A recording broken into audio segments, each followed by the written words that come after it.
Jeg synes jo det er et kjent vers. Johannes 8:20.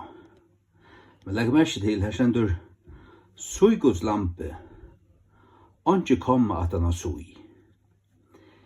Jeg vet at Beidal og Victor sier «Sui komme Guds lampe», som teker bort sin tømsins.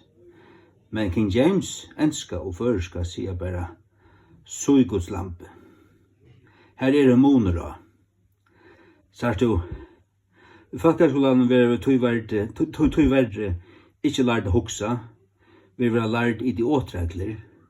Idiotreglene har du sagt til at her skal være komme at na sui, og så lærer man ikke at hoksa hva det så kunne mest utan.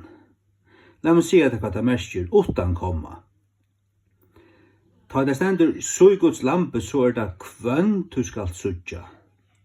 Hei det steg sui komma Guds lampe, så hei det mest sui, her Guds lampe. Til at hver du sitter og komma, så det annakvært mest til at du har kort noen år vekk, eller til at her pausa. Her ikke år kort vekk. Her stender sui Guds lampe, til han du skal sutja. Johannes sier ikke sui, her Guds lampe. Johannes sier, sutje Guds lampe. Hikk på han. Det han frelsand i akten, til at hitje opp på han, til ikke bare sutje han fysisk. Hikk hver en som gengande. Hikk hadde Guds lamp, kan dette ta noe kron, ikke inn i eia. Du skal sutje Guds lampe til å si hitje opp på han, vet du noen andlig eion og trygg. Så teker han bort ut denne synder. Tøy ikke komme her, og tøy kan du si at tøy også så rævlig strenger til at ingen klotte skal nærsta først King James, ikke omgang at komme til du vet ikke hva snakke om.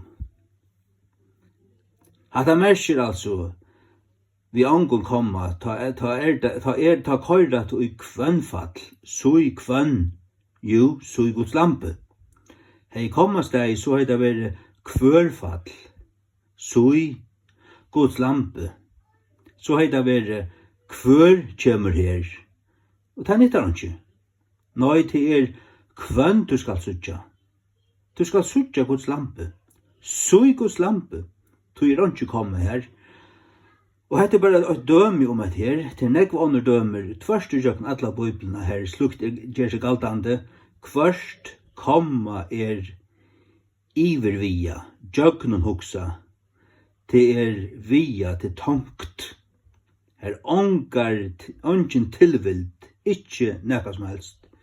Du skal lære deg hoksa, og lag mest til at Bibelen hun hever sånne egnu regler, innanfyrir sånne egnu tver permur, og hun spyr ongan etter, du skal liggja flætur fyrir henne, du skal luta og slikka støvet til klotte, og bodja det fyrir Guds åre, eller ikke hver du erst, lærer deg frauskapar sett som noen, tut uppblåsta tosshødd du erst, halt munn og pakka det.